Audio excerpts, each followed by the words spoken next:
Athens, 399 BCE. The air is clear, the marble streets bright in the morning sun. In the heart of the city that taught the world to think, a man is led to trial for thinking too much. The crowd gathers, not in anger, but in curiosity. Merchants pause. Soldiers lean on their spears. Students whisper the charges. Impiety, corrupting the youth. No one seems quite sure what those words mean, only that they sound dangerous when spoken aloud. From the steps of the courthouse, you can almost feel the tension between pride and fear. Athens has survived war and plague, yet trembles before a single question. What if its wisdom is wrong? He is 70 years old. The philosopher walks slowly, unchained, his head high. He looks more like a teacher late for class than a man on trial. And yet today, the city that once crowned thought as its greatest virtue now calls it a threat. Democracy, for the first time, stares into its own mirror, and what it sees is unsettling, a reflection that asks, who decides what may be questioned? Around the square, voices rise and fall, a living chorus of certainty and doubt. No verdict yet, only silence waiting to choose a side. The trial of Socrates has begun. And in that stillness before judgment, the world holds its breath, to see whether reason will defend itself or condemn itself. The trial does not happen in peace. Just 5 years earlier, Athens had lost a long and bitter war against Sparta. Its empire collapsed, its confidence fractured. A brief tyranny followed, 30 men ruling by fear until the city fought to reclaim its democracy. Now that democracy walks on fragile ground. The people have their freedom back, but not their certainty. In the markets, men talk politics in lowered voices. Every idea feels like a risk. Every question sounds like the start of another rebellion. The court that will judge Socrates is not small. 501 citizens, chosen by lot. Farmers, artisans, veterans. Ordinary men asked to measure a mind that questioned everything. They believe they are protecting the city, even as they put its conscience on trial. From outside the hall, the sound of the crowd blurs with the cry of gulls and the clatter of sandals on stone. Athens feels alive again, but uneasy, like a patient still healing who flinches at every sound. Somewhere among them, a quiet voice has begun to rise, asking what freedom truly means. And though no one yet answers, everyone listens. The stage is set. The city that once defined logic will now decide if it can live with it.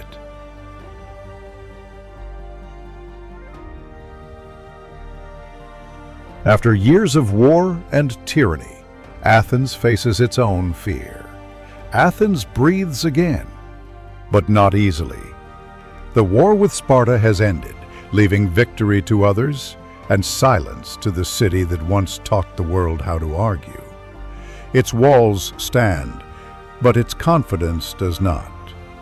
For a short, bitter season, 30 men ruled as tyrants. They promised order and delivered executions. When democracy finally returned, it came back frightened, a patient still trembling after the fever breaks. In the markets, citizens speak in half voices. They praise freedom, yet glance over their shoulders before finishing the word. Every idea feels heavy, like something that could tip the balance again. The assembly debates laws meant to protect the city. But beneath the marble floor lies an older fear, that too much questioning might invite chaos. So Athens begins to guard itself not with soldiers, but with suspicion. From the steps of the agora you can almost hear it, a restless murmur moving through the crowd, part pride, part worry. The same people who rebuilt democracy now wonder whether it can survive another thought too bold. A city once guided by logic starts to listen more to caution than to reason.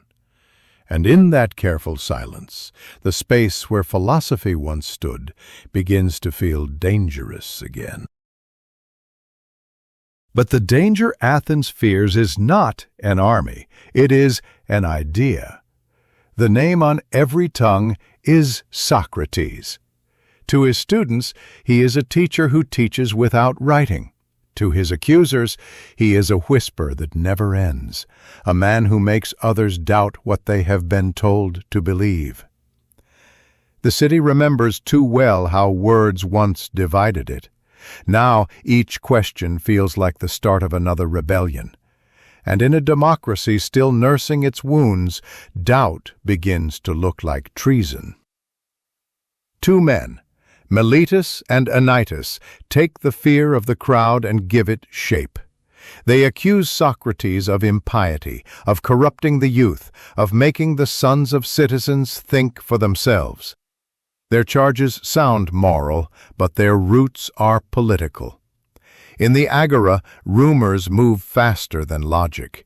They say his followers mock the gods, laugh at tradition, and talk of a world where virtue needs no myth to survive. To many Athenians, that sounds like arrogance.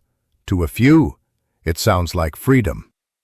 The philosopher does not defend himself yet. He listens, quietly, as if measuring the weight of every word thrown at him. Each accusation feels less like a crime and more like a mirror held up to a city afraid of its own reflection. History has seen this trial before, only the names change. In China, long before Socrates, another teacher asked dangerous questions. Confucius spoke of virtue above rank, of rulers bound by their own morality. His ideas outlived him, but his voice was silenced by courts that feared disorder more than ignorance.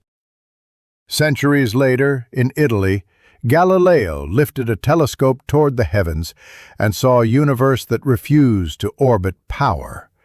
He was told to look away, to deny what his eyes had shown, because truth had not yet been approved.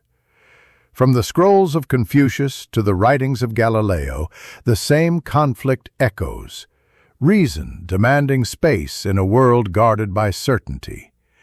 Each age dresses its fear in different robes, heresy, disobedience, corruption, yet the pattern is the same. Athens is not alone. Every civilization that teaches its people to think must one day decide how much thinking it can tolerate.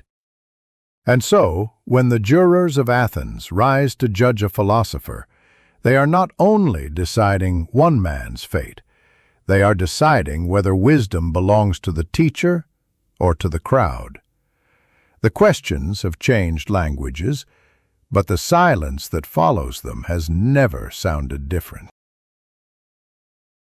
But in Athens, the clash was not just political, it was spiritual. To question the gods was to question the glue that held the city together. Faith was not private belief, but public order.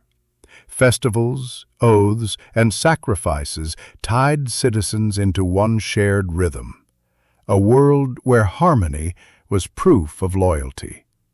Socrates saw that rhythm differently. He asked whether virtue existed before the gods, and whether the divine could be measured by reason. To the priests, it sounded like arrogance. To the jurors, it sounded like danger. In the shadow of the temples, marble gleaming under the sun, he spoke of truth that required no altar, no offering, only thought. Such freedom was unsettling. If men could define goodness without the gods, what would still bind the laws of the city? The charge of impiety was not about religion alone. It was Athens trying to protect itself from uncertainty. The same city that carved its gods in stone now feared the man who carved ideas from silence. From the steps of the courthouse, chants from a nearby temple mixed with the crowd's murmur, two kinds of devotion meeting in the same air. The jurors did not just hear words, they felt the weight of a question that threatened to unmake the world they knew. Across the world, another civilization sought harmony the same way Athens sought order, through ritual and belief. In China, centuries after Socrates, Confucius taught that society endures not by laws alone, but by lei, the discipline of respect. Each gesture, each word of courtesy, was a thread binding people into moral rhythm. Virtue, he said, was practiced through behavior before it became thought. Athens would have understood.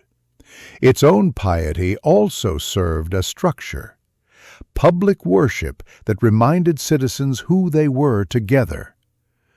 Both traditions believed that balance is the mark of civilization. Yet even balance can hide fear. When Socrates questioned ritual, Athens heard defiance. When later Chinese thinkers challenged lei, dynasties called it rebellion.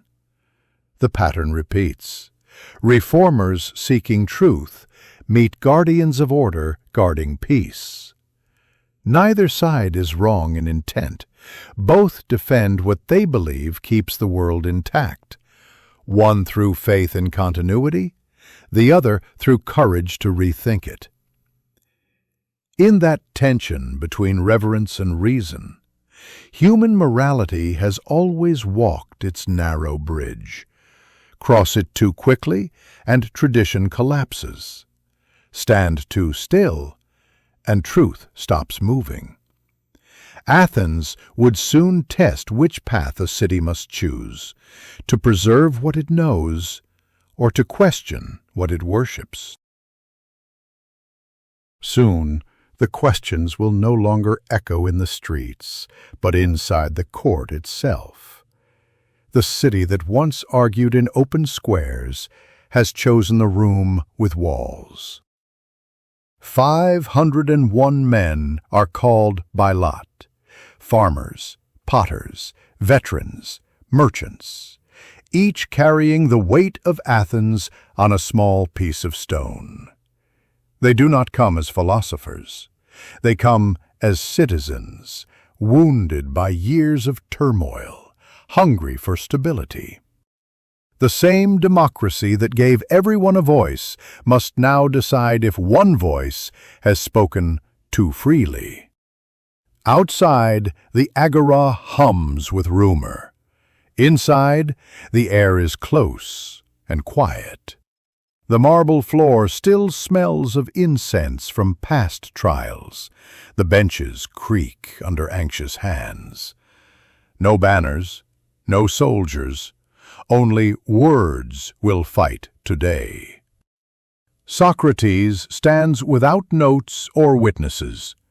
He will defend himself by asking questions.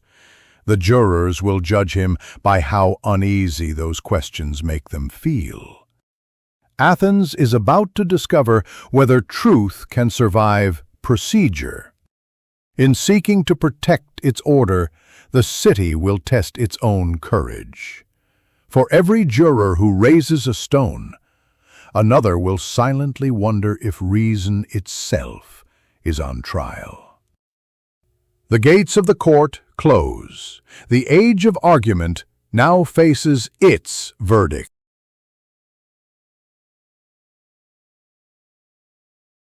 Now, the voice that Athens fears will finally speak.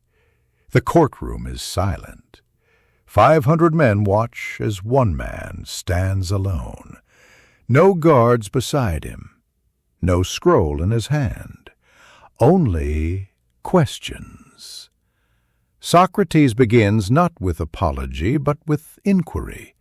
He asks his accusers to define their own words. What is corruption? What is piety? Who teaches virtue? And who decides? Each question sounds simple, yet pulls at the foundations of certainty. The jurors shift on their benches. Some lean forward, curious. Others glance toward the priests, unsure whether to listen or to pray. Socrates does not plead. He reasons. He tells them that no one does wrong willingly, that ignorance, not malice, is the true enemy of the city.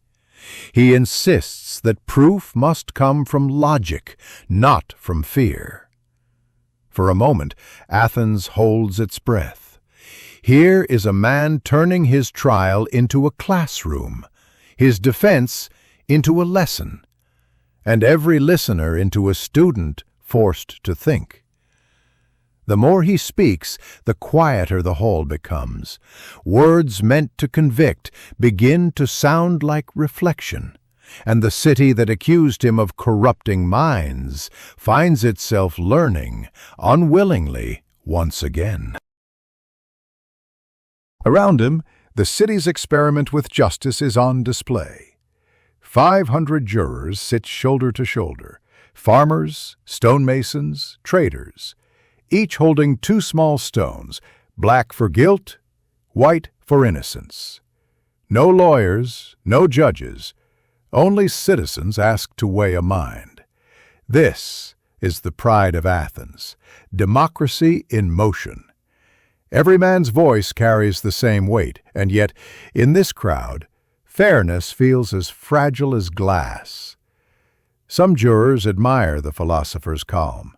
Others see defiance where they expected fear. The same equality that empowers them also confuses them. If all are equal, who decides what truth is? Outside, sunlight falls through the columns of the Heliaia. Vendors pause their trade to listen for news. Children climb the steps to glimpse the man who dared to question their fathers. For a city built on debate, this moment feels uncomfortably quiet. The process is fair, the fear is real. Athens invented democracy but has not yet learned to trust it. As Socrates speaks, the line between citizen and philosopher begins to blur, and the jurors, chosen to judge reason, realize they are now part of the lesson they came to measure. Instead of defending himself, Socrates begins to ask questions. He asks Meletus, his accuser, "Can a man who knows what is right choose to do wrong?" The question hangs in the air like a riddle. Some jurors lean forward, others frown, afraid to answer even in thought. Socrates waits, not for noise, but for silence, the moment when the mind begins to work. He calls this method elenchus, testing truth by cross-examining belief. A claim, a question, a contradiction, a new insight.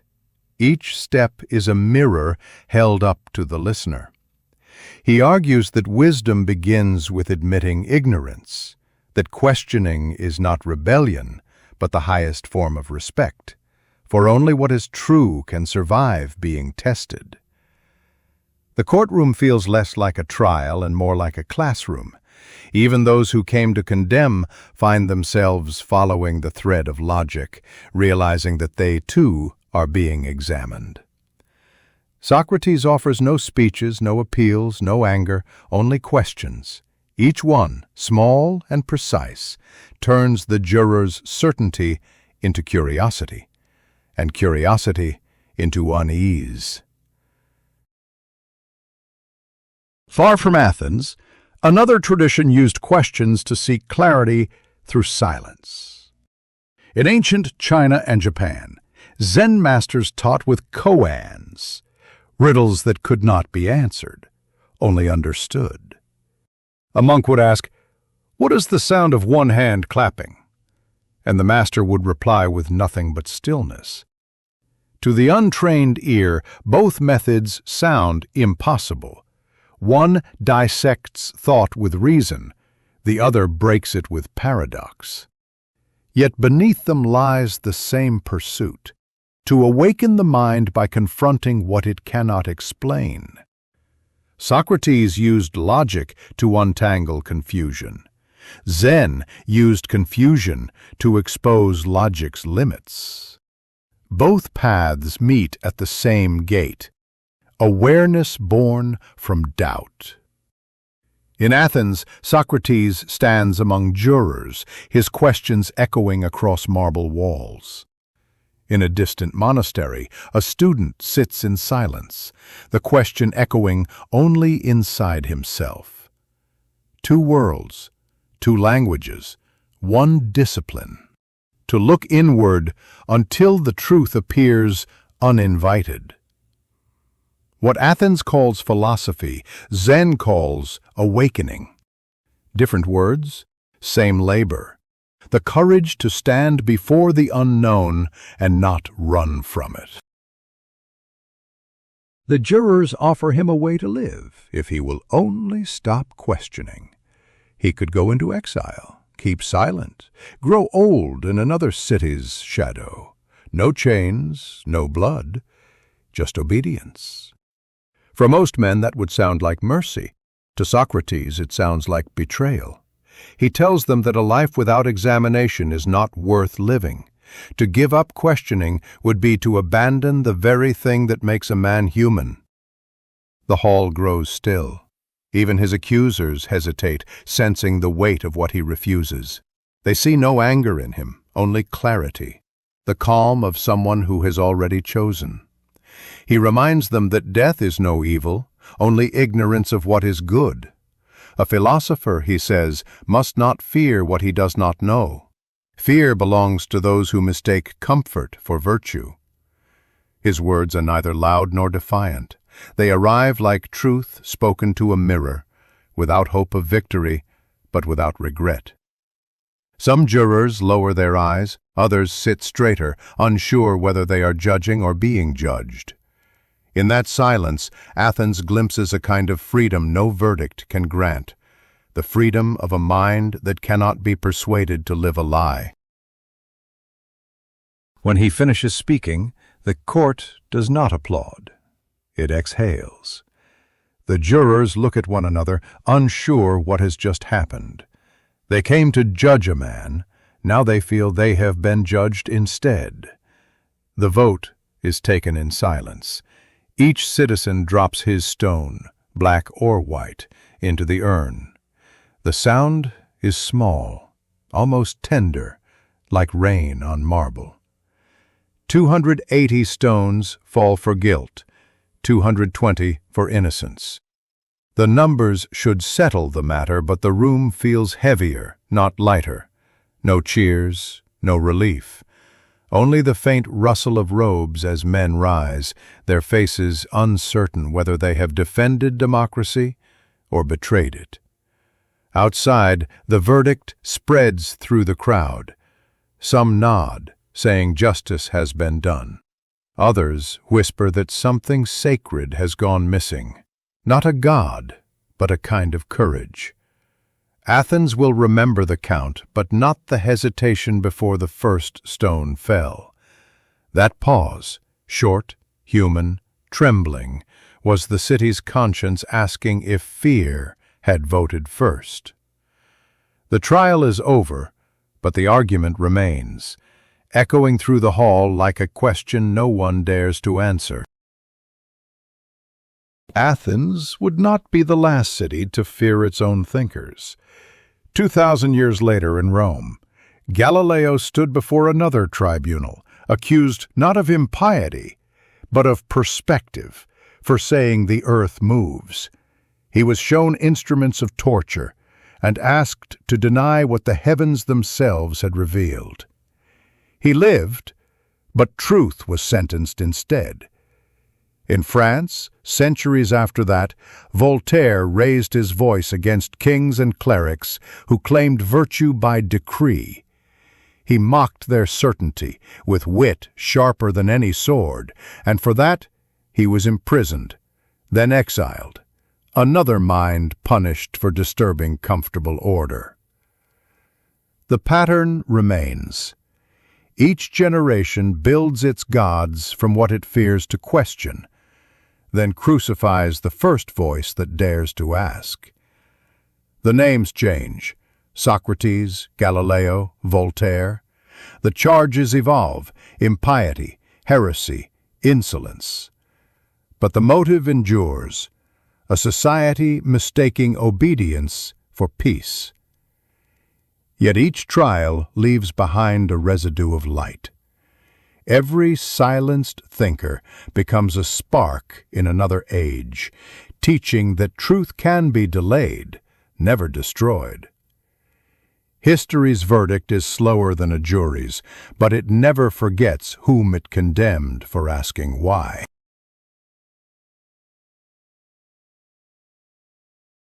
The questions have ended. Only one answer remains: the sentence itself. The air inside the court feels suspended. A herald lifts his staff. The echo rings once against the marble. Then the clerk announces softly the penalty: death by hemlock. No protests, no shouts, only the faint shuffle of feet, a cough quickly silenced. Athens has spoken through ritual, not passion. Socrates inclines his head. He does not argue, nor bow in defeat. He accepts the decree as one more question to be examined. He tells the guards, "Do what you must." His voice is clear, stripped of bitterness. Those words turn judgment into lesson, obedience without surrender. The guards hesitate, moved by calm they cannot explain. For years they had heard him ask others what is good. Now they see him answer without words. Outside, the wind drifts through the colonnade. Somewhere beyond, the market resumes. Inside, a single thought remains: that philosophy has stepped beyond speech and entered the silence of proof. In the prison that night, philosophy speaks one last time, not to defend, but to comfort. The cup waits on a small wooden table, its surface dark, the liquid calm. Socrates sits surrounded by friends who beg him to delay, to escape, to live. He smiles and shakes his head. Would I flee from the very laws I spent my life examining? Crito weeps. Phaedo covers his face. Socrates speaks gently, like a teacher ending a lesson. No evil can happen to a good man. Death is only a name for what we do not yet know. He asks them to care for their souls, for a soul at peace with truth cannot fear its release. When he lifts the cup, his hand is steady. He drinks as if taking part in a ceremony he himself designed. Around him, the others break into sobs. He simply says, "Be calm. Remember why we studied." Moments later, his breathing slows. He lies back, not in pain, but in clarity, as if thought itself were exhaling. And in that stillness, the line between life and philosophy disappears. The lesson is complete. Are you willing to give up everything for truth? When the city awoke the next morning, nothing had changed, except the sound of its own silence. The market reopened, ships departed, children laughed in the streets. But the square outside the prison stayed empty. as if Athens itself needed time to understand what it had done. His students gathered there, their faces pale with the memory of calm they could not imitate. They spoke of his words, trying to repeat them exactly, afraid to lose even a single phrase. In the years that followed, his name became less a crime than a mirror. Those who once feared his questions began to teach them. The same city that condemned him commissioned statues in his honor, not to erase its guilt, but to confess it. Athens learned, too late, that truth survives verdicts. Philosophy does not end when its voice is silenced. It only changes who speaks it next. From the quiet streets of the city to the crowded halls of Plato's academy, his questions walked farther than he ever did. The trial was mortal. The dialogue was not. And as history turned its page, the lesson remained, that a city can fear a man's ideas, but it can never imprison the light they leave behind.